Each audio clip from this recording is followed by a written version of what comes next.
Hello बच्चों।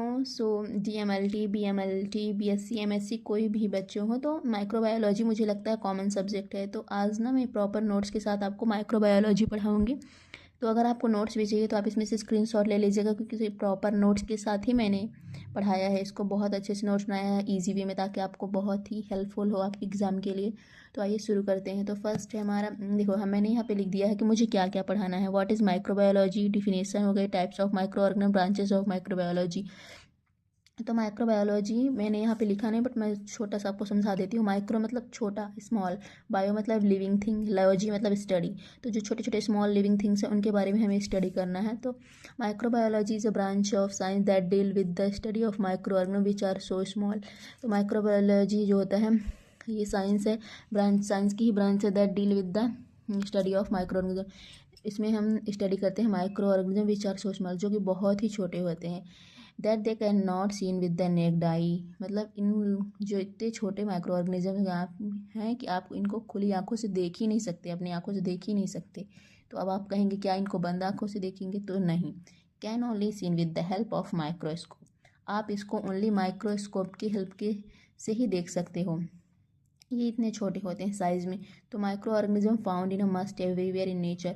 तो ये माइक्रो ऑर्गेनिज्म होते हैं नेचर में, हर जगह पाए जाते हैं। जैसे कि सॉइल हो गया, water, air, plant surface human bring to animal.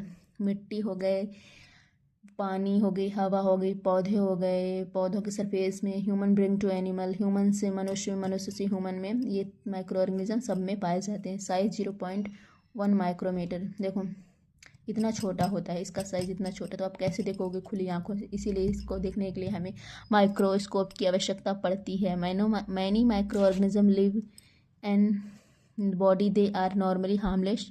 कुछ माइक्रो ऑर्गेनिज्म होते हैं जो हमारी बॉडी के लिए हार्मलेस होते हैं, एंड इवन हेल्पफुल, बट कुछ होते हैं इवन हेल्पफुल भी होते हैं, but under certain condition. But वो कंडीशन क्या है उस पर निर्भर करता है। Some micro organism cause disease. तो कुछ माइक्रो ऑर्गेनिज्म जो होते हैं हार्मफुल होते हैं, वो डिसीज कॉज करते हैं। जो डिसीज़ कॉज करते हैं उन माइक्रो ऑर्गेनिज्म को हम पैथोजेंस कहते हैं। बट कुछ हमारे लिए हेल्पफुल भी होते हैं, तो हमारे डिसीज़ के अगेंस्ट या फिर हम इम्यूनिटी प्रोवाइड करते हैं, एंटीबॉडीज़ बनाते हैं, इसलिए वो हेल्पफुल होते हैं। तो आइए आगे शुरू करते हैं टाइप्स ऑफ माइक्रो ऑर्गेनिज्म। तो अब हमारा हो गया टाइप्स ऑफ माइक्रो ऑर्गेनिज्म। तो बच्चों प्लीज़ आप ना इसका फुल वॉल्यूम करके ये वीडियो अगर देख रहे हो तो देखना, क्योंकि आपको तभी सुनाई देगा, क्योंकि मेरे पास अभी माइक नहीं है, तो उसकी वजह से मुझे लगता है आवाज़ मेरी क्लियर, आप स्लो वॉल्यूम में नहीं देख पाओगे।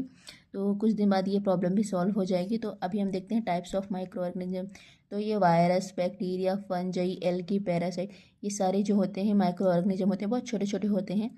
वायरस होता है, बैक्टीरिया, फंजाई, एल्गी, पैरासाइट, ये टाइप्स हो गए। अगर एग्जाम्पल भी पूछ रहा है कि micro organ biology with example लिखो, तो एग्जाम्पल में आप इन सबको ही लिखना। अब हम देखेंगे ब्रांचेस ऑफ माइक्रोबायोलॉजी। तो बैक्टीरियोलॉजी, प्रोटोजोलॉजी। बैक्टीरियोलॉजी में हम बैक्टीरिया की स्टडी करेंगे। प्रोटोजोलॉजी मतलब स्टडी ऑफ प्रोटोजोआ की करेंगे। वायरोलॉजी वायरस की study. Immunology study of immune system. Parasitology study of parasite. Mycology study of fungi, character. ठीक है, ये हमारे ब्रांचेज हो गई। ये सारी जो ब्रांच हैं इसकी माइक्रोबायोलॉजी की, अदर ब्रांच है। अब हम देखेंगे जैसे साइंस की ब्रांच एक है माइक्रोबायोलॉजी, इसी तरह माइक्रोबायोलॉजी के अंदर ये सारी ब्रांचेज आती हैं। हम देखते हैं कैरेक्टरिस्टिक। सब माइक्रो ऑर्गेनिज्म आर प्रोकैरियोट, कुछ यूकैरियोट। ये मैंने हाईलाइट किया है, काटा नहीं है, मेरे पास हाईलाइटर नहीं थे तो मैंने रेड इस स्केच पेन से कर दिया है। तो कुछ प्रोकैरियोट होते हैं, कुछ यूकैरियोट होते हैं। तो अब हम आगे कैरेक्टरिस्टिक देखेंगे, प्रोकैरियोट्स और यूकैरियोट्स में क्या कैरेक्टरिस्टिक होते हैं, तो वो देखेंगे आगे। तो आगे ये आप देख सकते हो, कुछ यूनिसेलुलर होते हैं, कुछ मल्टी सेलुलर होते हैं, कुछ एरोबिक, एनारोबिक के प्रेजेंस में साइज इनका लेस देन 0.1 माइक्रोमीटर होता है। एरोबिक मतलब ऑक्सीजन की प्रेजेंस, एनारोबिक मतलब ऑक्सीजन एब्सेंट रहता है। तो ये देखो मैंने एक साथ कैरेक्टरिस्टिक दिया है प्रोकैरियोट एंड यूकैरियोट, ताकि आपको बहुत ही ईजी हो। ठीक है, में समझने में और पेपर में लिखने में भी आप एक नज़र देख लो तो आपको बन जाए। तो अगर मैं आपको समझाऊं ईजी भी, अगर पेपर के हिसाब से, बाकी वैसे ही सम आपको पढ़ना ही पड़ेगा, अगर पेपर के हिसाब से समझाऊं तो इन यूकैरियोट में लगभग एवरीथिंग प्रेजेंट होता है, और इसमें कुछ कुछ प्रेजेंट, कुछ कुछ एब्सेंट होते हैं। मैंने ये ऐसे ही बता दिया है आपको पेपर के लिए, बाकी आपको समझ के ही पढ़ना है। तो देखते हैं टाइप्स ऑफ सेल साइज। जो सेल साइज़ है वो हमेशा क्या होता है, प्रोकैरियोट में यूनिसेलुलर होता है, जबकि यूकैरियोट में यूनिसेलुलर और मल्टीसेलुलर दोनों होते हैं। इसका सेल साइज इनका देखो, प्रोकैरियोट में 0.2 माइक्रोमीटर होता है, जबकि इनमें 10 माइक्रोमीटर से 100 इन डायामीटर तक होता है। न्यूक्लियस इसमें एब्सेंट होता है, उसमें यूकैरियोट में प्रेजेंट होता है। राइसोसोम प्रेजेंट होता है छोटे बहुत ही स्मॉल साइज़ में, इसमें भी प्रेजेंट होता है। माइटोकॉन्ड्रिया इसमें एब्सेंट होता है बट यूकैरियोट में प्रेजेंट होता है। साइटोप्लाज्म प्रेजेंट होता है, उसमें भी प्रेजेंट होता है। एंडोप्लाज्मिक रेटिकुलम इसमें एब्सेंट होता है बट उसमें प्रेजेंट होता है। रिप्रोडक्शन असेक्सुअल होता है, इसमें बोथ होता है, सेक्सुअल एंड सेक्सुअल। एग्जाम्पल इसके बैक्टीरिया हैं प्रोकैरियोट के, यूकैरियोट के प्लांट सेल हैं। आई होप ये वीडियो आपको अच्छी लगी हो, और आपको इसमें से प्लीज़ अगर नोट्स चाहिए तो आप इसका स्क्रीनशॉट भी ले सकते हो, प्रॉपर नोट्स बना हो। अगर आप इसको ज़्यादा से ज़्यादा लाइक और चैनल सब्सक्राइब करोगे, मुझे मोटिवेट करोगे, तो मैं जल्द ही माइक्रोबायोलॉजी का अदर पार्ट भी लेके आऊँगी, हिस्ट्री ऑफ माइक्रोबायोलॉजी।